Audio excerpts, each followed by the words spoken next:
Estamos de volta para dar sequência às palestras desta tarde com o último dia do nosso Winter Show 2020. E nesse instante, então, o Winter Show apresenta uma nova estação, a Estação de Biológicos e Biofábricas. E para falar sobre a introdução às novas tecnologias de uso e produção de usinas, a Agrária e a FAPA convidaram o agrônomo Brenner Marra. Ele que é professor da Universidade Federal de São João del Rei, em Minas Gerais, e mestre em fitopatologia, também doutor em biologia molecular, e está online para nos trazer estas informações. Boa tarde, então, ao professor Brenner. É um prazer recebê-lo no Winter Show 2020. Boa tarde a todos. Estão me escutando perfeitamente? Tudo ok? Tudo ok, e estamos ansiosos para ouvir e também receber conhecimento e informação contigo. Então, fique à vontade, a partir de agora o tempo está à sua disposição, a nossa programação aqui está à sua disposição para ouvir. Então, vamos lá. Primeiramente, muito obrigado a todos, por essa oportunidade. Estou aqui nas Minas Gerais, e trabalho com microbiologia industrial, e enzimologia industrial. Então, a gente está o dia inteiro vivendo fungos, bactérias. Eu até brinco que durmo pensando no fungo, de repente eu tenho um pesadelo com outra bactéria, e a gente está muito ligado à indústria e também a gente confia e acredita muito no incremento das tecnologias on-farms. O título aí da nossa contribuição hoje é a introdução às novas tecnologias de uso e produção de bioinsumos, Estação Biológicos/Biofábricas. Queria contextualizar aqui algumas coisas antes, E essa plaquinha do Brasil não está à toa, é um caminho que o Brasil escolheu, uma política de Estado, Os bioinsumos passaram a ser um programa nacional, E é uma tendência mundial também. A bioeconomia é uma tendência, Ela vai reunir os recursos biológicos para os grandes desafios da sociedade, os desafios sociais, climáticos, econômicos, e tentar buscar alternativas e substituir os recursos fósseis, dando mais segurança alimentar e saúde, tanto ao produtor quanto à população.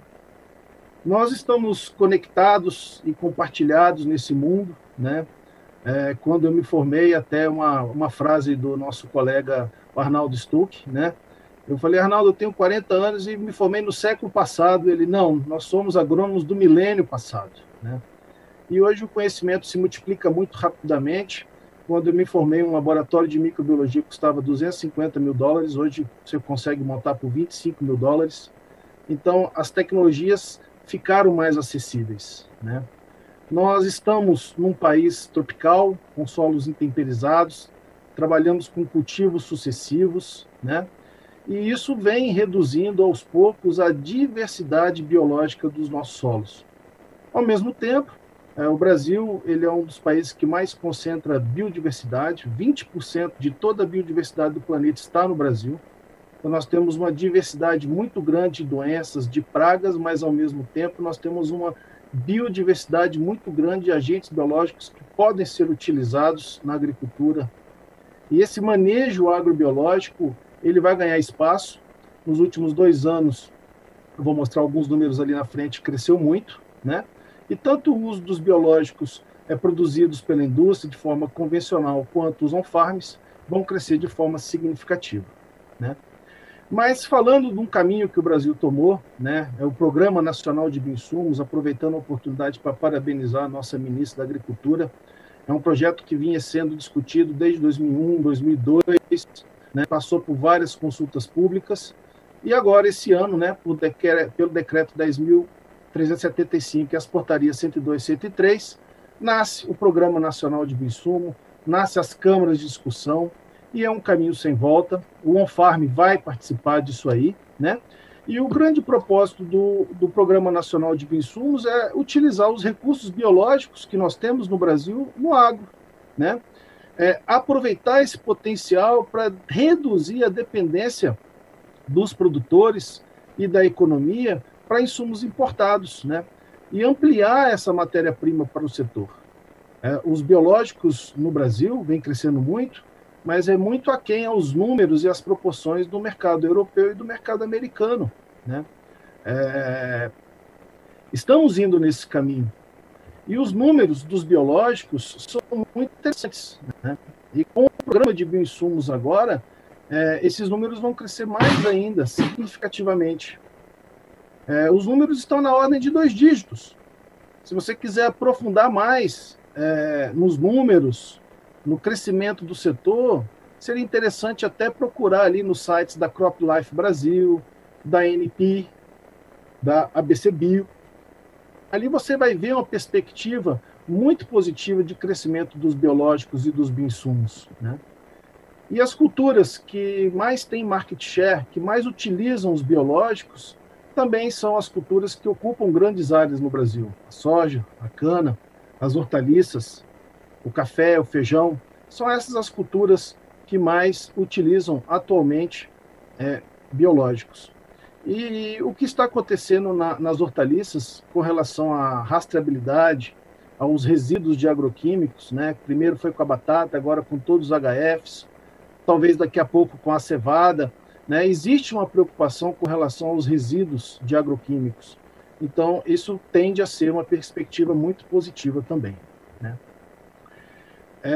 O desenvolvimento do mercado de bioinsumos, de agrobiológicos, o que não aconteceu em 20, 30 anos dentro da física e da química do solo, está acontecendo na biologia do solo, né? E uma citação como essa, da doutora Rose Monerati, de 2018, já é uma citação que a gente pode considerar até relativamente antiga, né? Mas eu gosto muito dessa citação, e essa citação ela mostra que o crescimento dos biológicos, do mercado de biodefensivos, é na ordem de 20%. Em 2017, 2008, representava 1% do mercado defensivo agrícola. Agora já está representando entre 2,6% e 3%. É claro que para chegar em 10%, 20%, 30% do mercado de defensivos agrícolas, vai precisar um aprimoramento, apoio técnico, pesquisa, né? Mas vai chegar lá, o caminho é esse, né?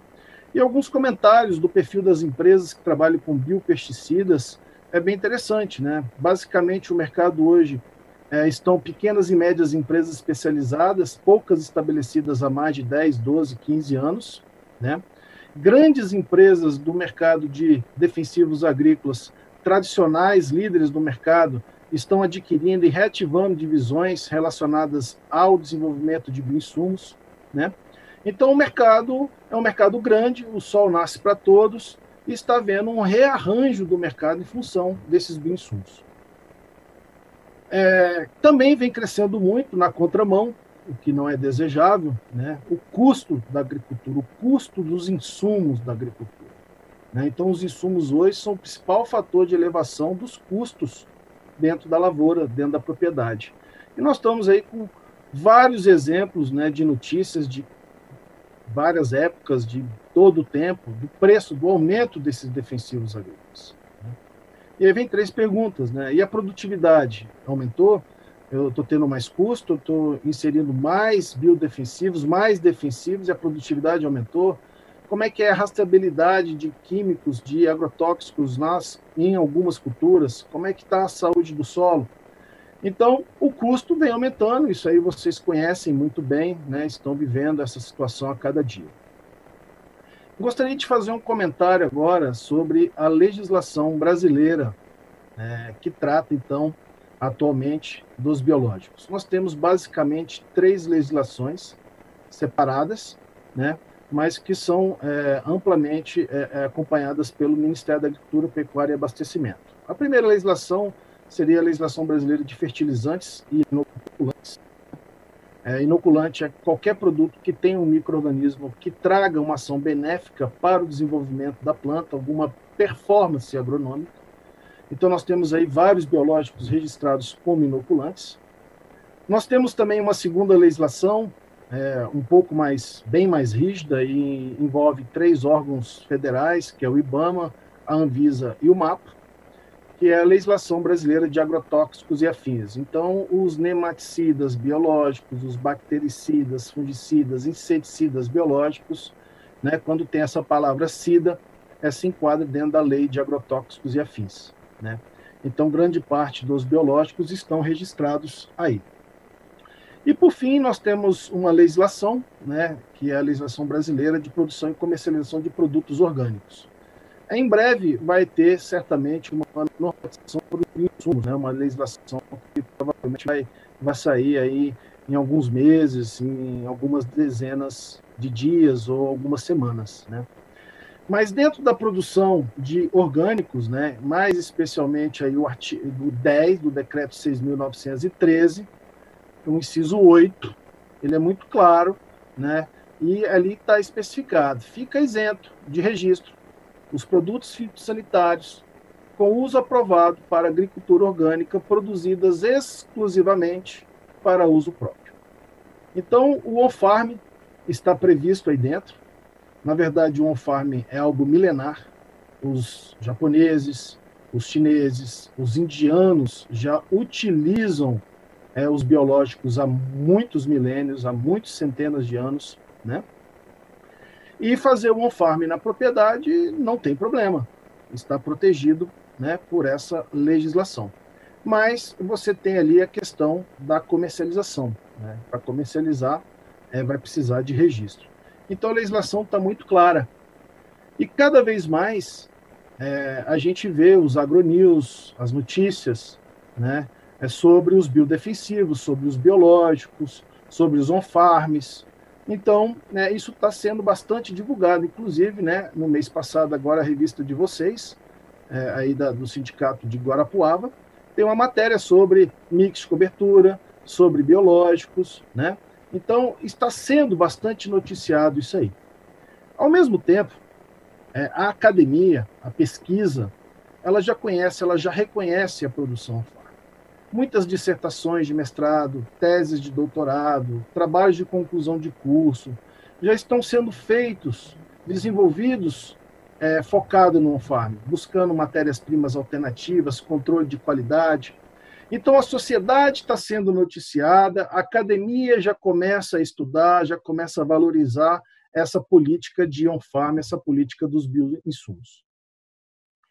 Eu gostaria agora de fazer um comentário particular, uma linha do tempo, né, uma contextualização dos últimos 20 anos dentro da indústria dos biológicos. Eu sou um entusiasta do on-farm, mas a gente já relaciona há muitos anos com a indústria de agrobiológicos, né? E as duas são essenciais para a ciência, as duas são essenciais para a cadeia produtiva agro, né? E nos últimos 20 anos, eu noto que houve uma aproximação, né, em sentidos opostos, né, uma convergência de ações, e que está chegando, acho que hoje, num ponto de equilíbrio. Inicialmente, nós tínhamos equipamentos altamente sofisticados para aplicações industriais altamente complexas, equipamentos importados, caros, focados na pesquisa de alta performance, com os custos elevados, uma produtividade mais baixa. Grande parte dos biológicos que a gente usava vinha de outro terroir, né, de outras condições edafoclimáticas, de outras condições de solo e clima, muita mão de obra especializada, e, ao mesmo tempo, né, de baixo, vinha nascendo, né, a partir do entusiasmo, do improviso, da necessidade, dessa cultura milenar dos bocaches, dos EMs, né,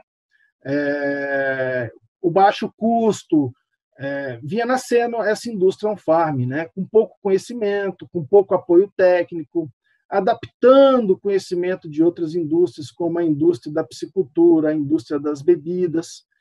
E eu vou passar agora uma sequência de fotos, né, uma sequência de fotos ilustrando o desenvolvimento dessas biofábricas e aonde a gente está hoje, né? Então, nós tínhamos indústria de alta performance, mas, ao mesmo tempo, muita gente fazendo multiplicação em caixa d'água, com muita espuma, equipamentos adaptados, sem engenharia, né? A utilização, por exemplo, de Ventures para fazer oxigenação do meio. O micro-organismo passa ali no sistema de Venturi a mais de 200 psi de pressão e ele não aguenta mais do que 60 psi. Você multiplicava e matava o micro-organismo ao mesmo tempo, né? Tanques de resfriamento que têm uma dimensão que não é adequada de engenharia para a multiplicação de micro-organismos. Muitos erros de contaminação, muitos erros de processo, e a indústria vem desenvolvendo e a turma vem aprimorando, né? Eu já usei essa frase bastante, né? Se desse jeito está funcionando, imagina se aprimorarmos, imagina se nós pegarmos todas aquelas boas práticas de fabricação, os pontos críticos de controle da indústria e implantarmos dentro da realidade das propriedades. E com treinamento, com conhecimento, com apoio técnico, muitos foram desenvolvendo, muitos estão se desenvolvendo, né? Cursos sendo promovidos. Esse é um colega nosso que tinha uma caixa d'água, melhorou, aprimorou a caixa d'água e está fazendo curso e está indo para frente, né? Alguns entusiastas já vão lá e montam 40 caixas e depois precisam rever o projeto para melhorar a eficiência. E tanques alternativos de baixo custo surgiram, foram desenvolvidos, aprimorados, difundidos em várias regiões do Brasil. E aí a turma começa a automatizar parcialmente, depois automatizar totalmente. E aí sim a gente vai para equipamentos modernos, equipamentos SIP com controle de temperatura, pH, oxigênio dissolvido, automatizado no IHM, né? Onde consegue imprimir o relatório de produção. Então, hoje, isso é uma realidade dos on-farms, né? E essa realidade ela chegou muito fácil, muito rápido, porque o mundo está conectado, está compartilhado, né? Os custos se tornaram mais viáveis, mais acessíveis. E hoje, então, você tem equipamentos acessíveis no mercado, com bom controle de todos os parâmetros essenciais, né? E, por fim, você chega em biofábricas on-farm tão modernas quanto indústrias convencionais. Essa biofábrica é a maior que eu já visitei, vou talvez dizer que é o maior grupo agrícola do Brasil, e tem uma biofábrica invejável, né? É uma biofábrica completa, com altíssima performance, com altíssima tecnologia. Então, hoje nós temos engenharia, nós temos conhecimento, nós temos condições de produzir um on-farm com segurança, com boas práticas de fabricação, né? E isso vai se tornar cada vez mais acessível. E a produção do on-farm, ela tem 3 etapas básicas, 3 etapas fundamentais. A primeira etapa é o inóculo, é o seu fermento inicial, é o seu pé de cuba. Nós precisamos encontrar cepas, isolar cepas que tenham performance agronômica interessante, né? Isolados interessantes. E depois a gente precisa multiplicar esse isolado e fazer um volume desse isolado dentro de um laboratório de microbiologia. Nós vamos transformar uma unidade formadora de colônia em litros de inóculo inicial de F1, que nós chamamos comercialmente. E esse F1, essa linhagem 1, altamente concentrada, isenta de contaminantes, é direcionada para a biofábrica, para inoculação dentro dos bioreatores, sejam eles bioreatores mais artesanais ou bioreatores com controles industriais. Então, são essas 3 etapas: encontrar o inóculo, ter um inóculo com performance agronômica comprovada, fazer a multiplicação do F1 do inóculo e levar isso para a biofábrica, para lá conseguir a multiplicação, né, com qualidade. E o sucesso desse processo, ele depende de 3 pilares. 3 pilares. O primeiro pilar, conforme nós já falamos, é o micro-organismo. Se você pega um F1 e multiplica ele, ou transforma de 300 litros em 1.000 litros, de 1.000 litros em 3.000 litros, você vai transformando o F1 em F2, em F3. E quanto maior a linhagem, mais contaminantes e maior a degeneração genética. Então, é importante que você tenha um inóculo inicial concentrado, um F1, né, sem contaminantes, conforme nós já falamos. É importante que você tenha acesso a esse inóculo inicial dentro da sua propriedade. E, do outro lado, o meio de cultura. Não adianta a gente ficar reinventando a roda. Existem excelentes produtos no mercado, excelentes meios de cultura, que devem atender nutricionalmente, de forma equilibrada, a demanda do seu micro-organismo, que tenham o efeito slow release de liberação lenta do nutriente no meio, né? Que seja um meio estéril, que seja um meio autoclavado, que não seja um meio que leve contaminação, que não seja uma farinha que leve esporos para dentro do tanque de um outro micro-organismo indesejável. E o terceiro pilar para o sucesso do processo é a condução do processo propriamente dita.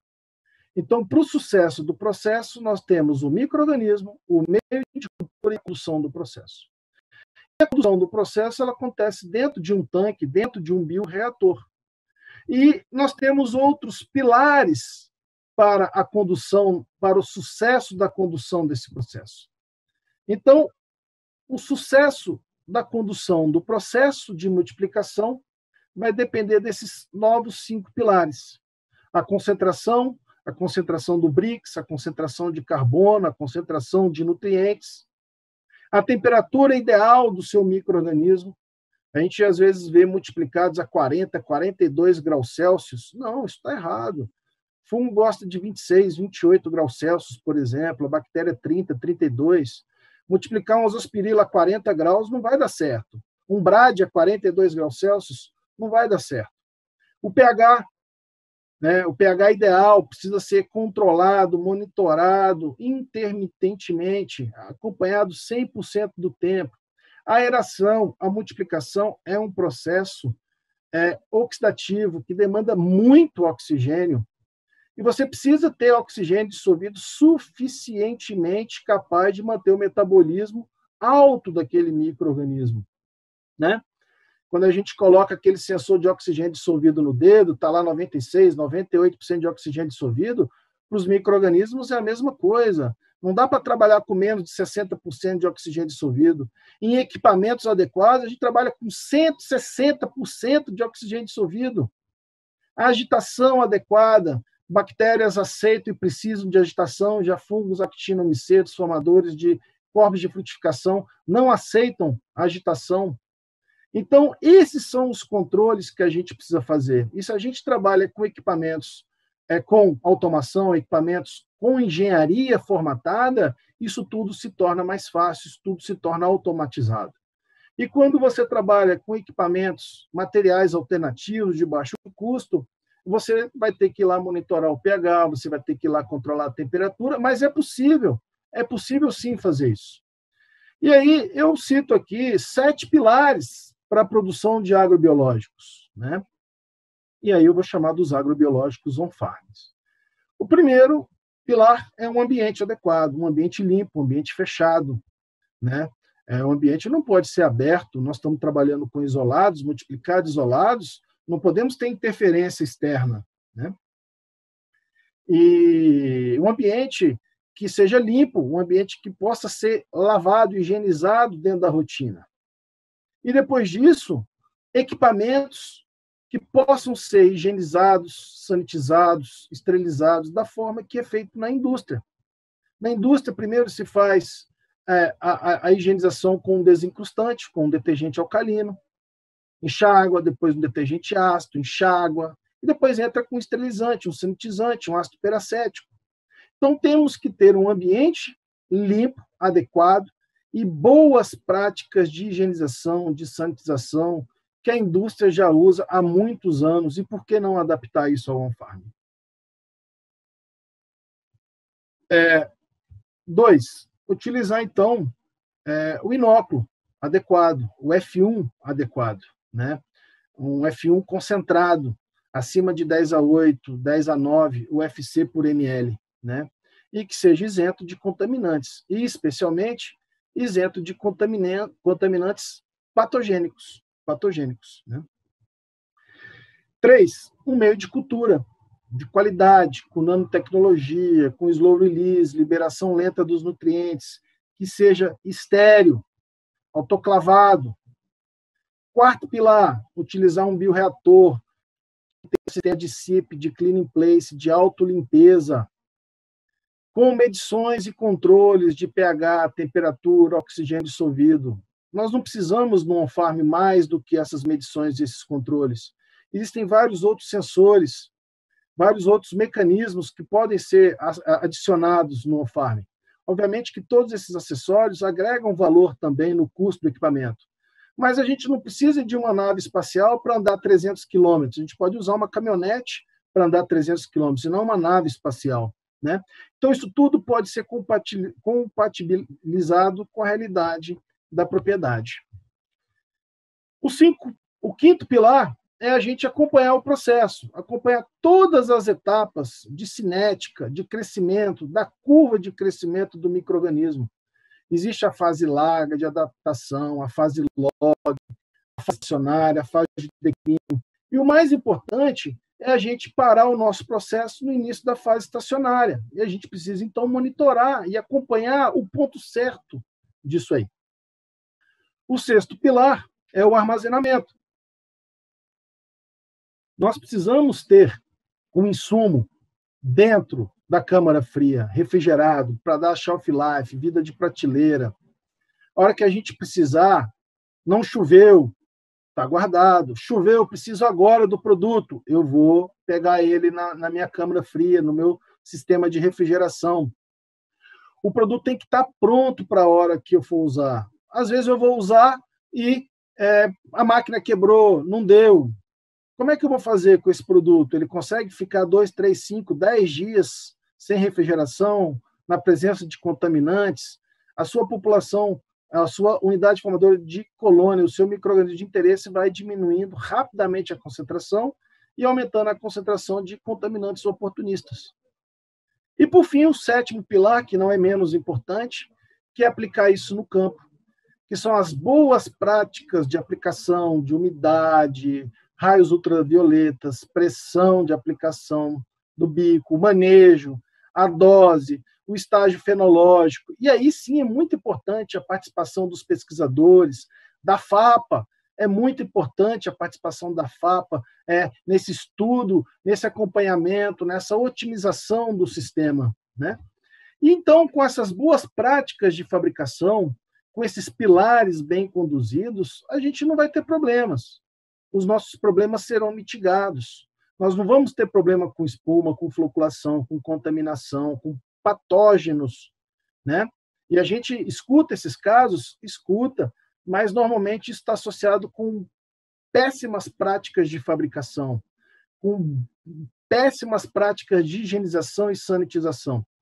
Então, a gente consegue, com um bom manejo, ter ótimos resultados. Aqui são resultados de alguns colegas, que eu omiti o nome, né, dos produtores, mas do lado direito, você tem aqui colegas produzindo 10 elevado a 11, com contaminantes não detectados. Nós temos aqui, por exemplo, colegas que estão multiplicando, que estão chegando em concentrações boas, mas ainda com nível de contaminantes significativo. E aí o colega vai aprimorando, vai melhorando as suas práticas, vai aumentando a concentração de micro-organismo desejável e diminuindo a contaminação com essas boas práticas. Então, nós temos bons resultados, boas concentrações, boas aplicações. E aí nós vamos juntando uma série de informações, de dados. Nós temos dados para mais de 50 micro-organismos. O melhor pH, a melhor temperatura, os tempos de multiplicação nessas condições, a quantidade de inóculo inicial, que é muito importante, né? Não pode ser menor do que 1%, se possível 5% do volume inicial, considerando a concentração de 10 elevado a 8, né? E assim a gente consegue, então, multiplicar fungos, bactérias, micro-organismos celulares de interesse agrobiológico, né? Existem grandes diferenças morfológicas, estruturais, né, e celulares. Existem diferenças entre as células de um fungo e de uma bactéria. A maquinaria celular da bactéria é mais simplificada, não tem regulação na expressão gênica, né? É um bichão mais rústico, mais adaptável, menos exigente.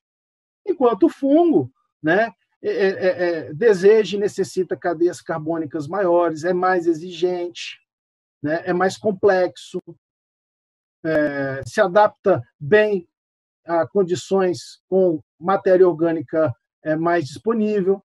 Então, existem diferenças entre os micro-organismos que, dentro de uma microbiologia industrial, vai fazer toda a diferença como conduzir a multiplicação disso lá na biofábrica.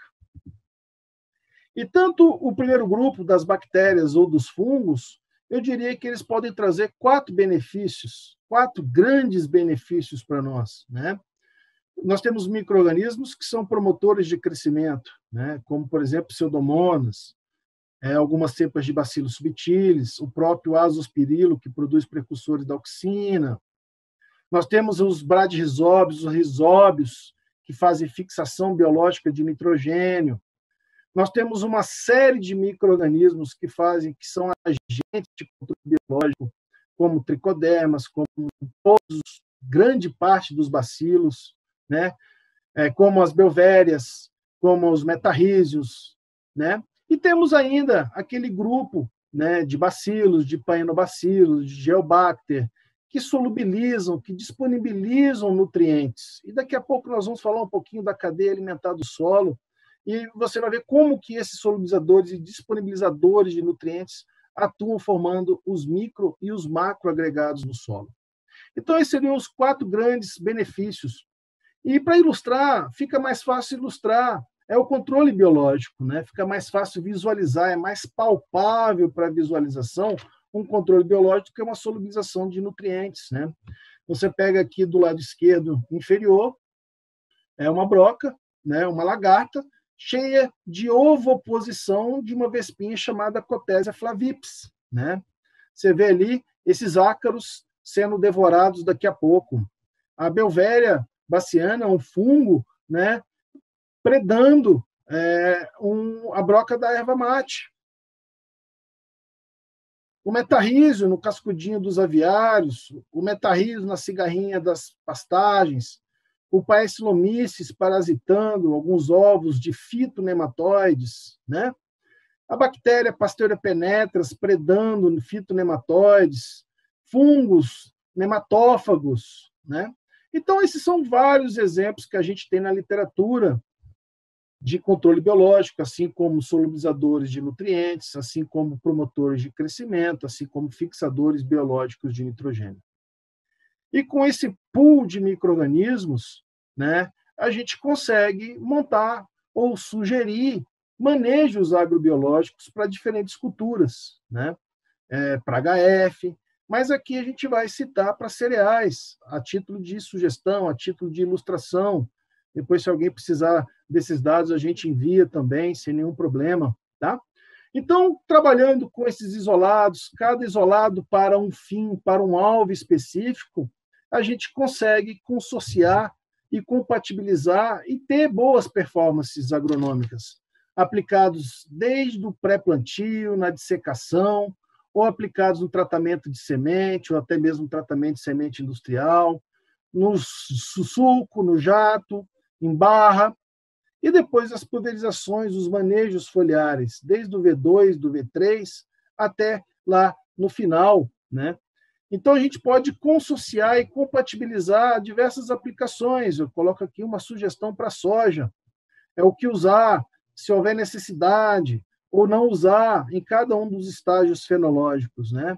A região de Guarapuava tem um problema de esclerotina maior do que o oeste do Paraná, que, por sua vez, tem um problema com percevejo maior. Então, essas diferenças nos manejos precisam ser compatibilizadas. E quando você trabalha com o farm, você pode trabalhar com doses maiores, porque o seu custo é menor.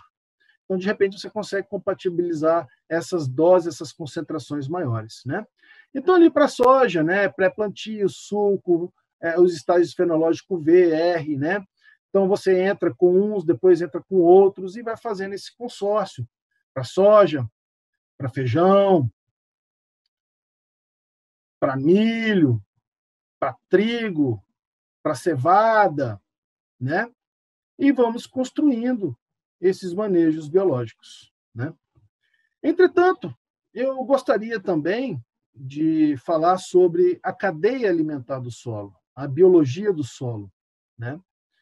E ela é muito complexa. E a gente está aprendendo a cada dia a lidar com a cadeia alimentar do solo. Então, até o presente momento, nós falamos de multiplicar isolados, micro-organismos isolados que possuem alvos específicos, como matar um inseto, como matar um fungo, como matar um nematóide, como fixar nitrogênio. Então, não é que você não vai usar fungicida, vai, só que você vai usar um fungicida biológico, um inseticida biológico, para lidar com essas interferências da lavoura. Mas é importante lembrar também que é necessário a biota, a diversidade biológica no solo, a biomassa concentrada e diversificada no solo, né? Vocês estão vendo essas imagens, do lado esquerdo nós temos terra, propriedades físico-químicas. Do lado direito nós temos as propriedades físicas e químicas, mas nós também temos biologia no solo. Nós também temos vida no solo, né? E isso vai um pouco além dos isolados, né? O entendimento disso vai um pouco além dos isolados. E a multiplicação dos isolados, ela é essencial para os alvos que nós temos, o nematóide, a ferrugem, né? Mas, mais uma vez, é importante a gente aumentar a diversidade biológica, que foi diminuindo com o passar do tempo, com os cultivos sucessivos que a gente faz. Então, os cultivos sucessivos, eles vêm reduzindo a diversidade biológica. Por isso que o mix de cobertura é bem interessante. Quando você mistura vários micro-organismos, você está aumentando a diversidade biológica. Isso é sensacional, né? Você ganha muitos anos fazendo um mix de cobertura, aprimorando a diversidade biológica do seu solo, né? Nós temos aqui uma mata, né, decídua, com nível trófico elevado, em cima do horizonte C degradado. Mas foi colocado uma microbiologia de solo, foi colocada uma biologia de solo adequada, né? Então, é possível fazer isso? É possível, né? E eu queria falar rapidamente da cadeia alimentar do solo, né? Nós temos, inicialmente, os organismos fotossintetizantes, as plantas. Esse é o primeiro nível trófico, que vai jogar matéria orgânica no solo. E, junto com a matéria orgânica do solo, nós temos o material primário, as rochas, os minerais. E aí o primeiro bicho que aparece são as bactérias, depois os fungos. Depois você tem os protozoários se alimentando dos fungos, se alimentando das bactérias, os nematóides, os artrópodes, os microartrópodes. E aí você vai aumentando os níveis tróficos do teu solo. E quanto mais complexo é esse nível trófico, maior é a cadeia alimentar do teu solo, maior é a diversidade biológica do teu solo, e é possível medir, sim. Nós já temos parâmetros para fazer isso. Mas antes eu gostaria de fazer um comentário de como é formado esse solo do ponto de vista biológico, né? Então, você tem o material primário, o material mineral, rochoso, e você tem as bactérias. As bactérias que produzem colas e, entre aspas, lambem essas partículas minerais, absorvem esses seus nutrientes e vão formando os microagregados com a entrada também da matéria orgânica nesse mecanismo, nesse sistema. Então, as matérias orgânicas se aderem a essas partículas minerais, a essas colas bacterianas e formam um microagregado. E esses microagregados vão sendo formados de diversos tamanhos, de diversas formas. E aí entra o segundo grupo, que são os fungos micorrízicos, os fungos formadores de hifas, de micélios. E esses fungos vão aderindo a esses microagregados e vão agrupando esses microagregados. E aí, então, se forma um macroagregado. E vários macroagregados vão sendo formados, e assim se formam os espaços para o ar, para a água, né? E aí você tem uma boa oxigenação do solo. Os micro-organismos benéficos dos nossos solos são fundamentalmente aeróbicos. Você tem uma fluidez melhor da água. E assim vão sendo formado uma muralha em volta do castelo, uma muralha em volta da planta, com colas bacterianas, com hifas fúngicas, com material orgânico. E aí as superfícies das plantas ficam completamente cobertas e protegidas, e assim você vai subindo o nível trófico e estruturando o teu solo. Quando a gente pega um solo saudável, com muita biologia, e a gente precisa analisar isso na microscopia, porque você plaquear isso aí, holisticamente, você vai deixar um monte de gente fora, um monte de fungo e bactéria fora. Quando você olha um microagregado, um macroagregado na microscopia, você precisa encontrar fungos, bactérias, cistos, hifas, protozoários, amebas, ciliados, nesse macroagregado, em equilíbrio. E aí a gente consegue quantificar isso. Hoje já tem bastante trabalho, bastante ciência mostrando isso aí. Quando você tem um solo com bastante erva daninha, ali está faltando oxigênio. Ali tem bastante nitrito. Você pode fazer essas medições. E a relação de fungo-bactéria é 0,1. O que você precisa fazer? Elevar a concentração de fungo em relação à bactéria. As plantas daninhas vão sair dali. Existem muitos experimentos formatando isso. E quanto maior é o nível trófico, maior é a relação de fungo-bactéria que a gente precisa. Quando nós vamos para a soja, quando nós vamos para gramíneas de plantio em fileira, nós precisamos de uma relação de fungo-bactéria 1:1. Como é que está a relação de fungo-bactéria no teu solo? A gente precisa ver isso aí. Se nós vamos para arbustos, se nós vamos para frutíferas, se nós vamos para árvores decíduas, a relação de fungo para bactéria tem que ser maior ainda, 5:1. Então, nós precisamos trabalhar a biota do solo e trabalhar com os alvos específicos. Nos últimos anos, a Embrapa aperfeiçoou muito as análises das enzimas do solo, a arilsulfatase, a enzima do ciclo do enxofre, a beta-glicosidase, a enzima do ciclo do carbono, as proteinases, as amilases, as fosfatases. Então, hoje, nós também temos alguns parâmetros enzimáticos para caracterizar a vida do solo, a atividade biológica do solo. Então, é importante enxergar isso de forma holística e ver aonde a gente quer colocar a nossa planta. O que a sua planta precisa? Na região de Guarapuava, nós precisamos trabalhar com a relação de 1,1, 1,5 fungo-bactéria, né? Então, sem dúvida nenhuma, a gente não pode esquecer daqueles princípios básicos de um solo fisicamente estruturado, CTC, relação carbono-nitrogênio, capacidade de retenção de água, saturação de bases, de um solo fisicamente estruturado, quimicamente equilibrado, mas também biologicamente ativo, né? Então, é importante construir isso aí. E o nosso fronte de guerra é esse aí, é a lavoura, né? Nós temos que turbinar isso com micro-organismos, aumentar a diversidade biológica e colocar os nossos agentes, os nossos alvos específicos aí nesse sistema. Porque quando um esporo de uma ferrugem cai nesse sistema e nós temos os nossos soldados, basicamente eles são aeróbicos, eles vão defender bem a nossa lavoura. Então, a gente precisa ter uma atividade biológica, mas nós também vamos precisar aplicar o fungicida biológico, o inseticida biológico, o nematicida biológico, né? Me foi pedido para comentar o que é o TMT, né? Para que serve, quais são os objetivos, a hipótese do TMT.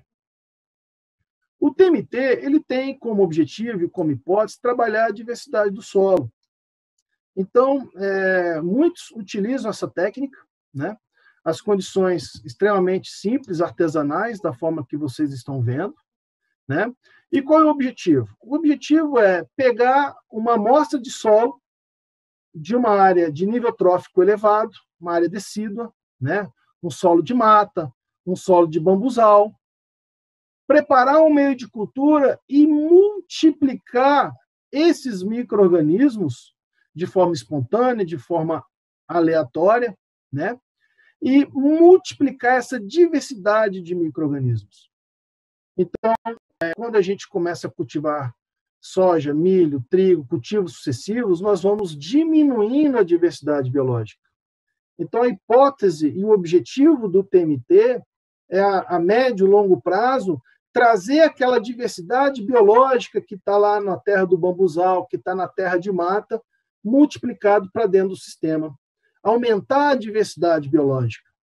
E se você aumentar a diversidade biológica, nós temos um solo biologicamente ativo. Mas isso não interfere nos alvos, né? Nós precisamos de um fungicida para a ferrugem. Precisamos de um nematicida biológico específico para o nematóide, né? E também não poderia deixar de citar uma outra forma muito importante de diversificar, de aumentar a biota do solo, que é exatamente os condicionadores de solo, as biocompostagens, as compostagens. Eu costumo dizer que a compostagem é a caminha, é o bercinho, é o hotel de 5 estrelas dos micro-organismos. Lá eles vão encontrar alojamento, lá eles vão encontrar as condições adequadas, quimicamente, nutricionalmente, está tudo muito equilibrado para os micro-organismos. Então, o uso de compostos, de compostagem, é muito importante para trabalhar essa biologia do solo. E não poderíamos também deixar de citar o mix de cobertura. É uma forma de você também aumentar a diversidade biológica do solo, incrementar a matéria orgânica, composto no solo. Esse nosso colega de chapéu aí, muitos já conhecem, né? É um grande usuário da biologia do solo. Então, pessoal, essas são as nossas considerações principais. Eu gostaria de agradecer imensamente o Grupo Fraunhofer. Começou um trabalho muito legal aí na região. Eu estive presente aí no dia 2/10, numa sexta-feira, numa tarde de campo. Muitos colegas da FAPA, pesquisadores, estavam presentes. E eu me senti... não participei desse momento lá na década de 70, né? Quando nasceu o plantio direto, quando foi um momento de quebra de paradigmas, né? Nós estamos fazendo isso novamente, né? Mas nós temos que ter a cabeça aberta para as mudanças, né? E o Grupo Fraunhofer abriu a propriedade para fazer esse experimento, esse trabalho de agrobiológico, de um manejo agrobiológico, né? E, mais uma vez, é muito importante a FAPA, né, os pesquisadores, buscar o melhor estágio fenológico, a melhor cepa, a melhor dose, está junto aí, né? Gostaria também de comentar sobre o grupo nosso. Nós temos um grupo que se chama Multiplica on Farm, são quase 250 pessoas nesse grupo, todos eles participam de cursos. Você pega em 2 anos, num espaço de 2 anos, como que mudou isso, como que aprimorou, como que profissionalizou. O que era 2 anos atrás, hoje não é realidade, né? Então, é um grupo que está participante, está ativo, né? E isso é importante para a cadeia. Gostaria de apresentar a nossa turma, né? Eu sou professor aqui nas Minas Gerais, na Universidade Federal de São João del Rei. Esse é o nosso grupo. Eu estive na Universidade Federal do Paraná, em Palotina, muitos anos, e depois vim pedir a transferência para cá. Então, esse é o nosso grupo. É o nosso laboratório. Quem quiser visitar o nosso laboratório está à disposição. Se precisar mandar alguém para fazer um treinamento, a gente está aberto aí para ajudar o treinamento das pessoas, compartilhar conhecimento. E termino aqui com uma provocação saudável, né? A cadeia produtiva ela sempre se caracteriza pelos entusiastas, em torno de 5%, começando, trabalhando, errando, quebrando a cabeça, né? E essa fase dos entusiastas já passou, pessoal, já passou. Hoje nós estamos aprimorando e ampliando essa cadeia. Sei que muitos de vocês que estão aí são técnicos, são produtores, já estão pensativos, já estão, né, indo atrás de novas tecnologias. E sempre tem um grupo que fica para trás, que espera para ver acontecer, né? Mas eu acho que o grupo de vocês, o grupo da Agrária, da FAPA, né, tá chamando a responsabilidade e está sendo, né, uma referência. Gostaria de deixar também uma sugestão final, um documentário, né, que revela como o solo da Terra pode ser fundamental no combate às mudanças climáticas e à preservação do planeta. É um lançamento 2020 na Netflix. Assista, Assista que você vai entender um pouquinho melhor o que está acontecendo na Europa, nos Estados Unidos, e são conhecimentos e conceitos de que a biologia do solo, que a biologia da agricultura é realmente, ou vai ser, a grande responsável pelas mudanças climáticas e pela preservação. Não tem nada de utopia, não tem nada de ideologia nisso. São fatos científicos muito bem apurados. Fica aí essa sugestão. E gostaria de parabenizar aí o agrônomo. Sei que o Dia Internacional do Agrônomo é 13 de setembro, mas no Brasil muitos comemoram hoje o Dia do Agrônomo. Então, parabéns a todos os colegas que estão aí, agrônomos, né? E não poderia deixar de parabenizar também hoje o Dia do Professor, né? Que é o pai de todas as profissões. Ok, então, professor Brenner, muito bem lembrado essas datas comemorativas, muito importantes, profissionais, tanto agrônomos quanto professores, que fazem toda a diferença no ramo agro, no Brasil como um todo, e a educação é sempre crucial em qualquer ocasião, em qualquer situação. Então, nós queremos, em nome da Agrária e também da FAPA, agradecer, deixar o nosso muito obrigada pela sua presença em nosso último dia, na 17ª edição do Winter Show. E, claro, esperamos poder contar também com a sua participação aqui em outras oportunidades e, quem sabe, até presencialmente também. Muito obrigado pela oportunidade e um grande abraço para todos.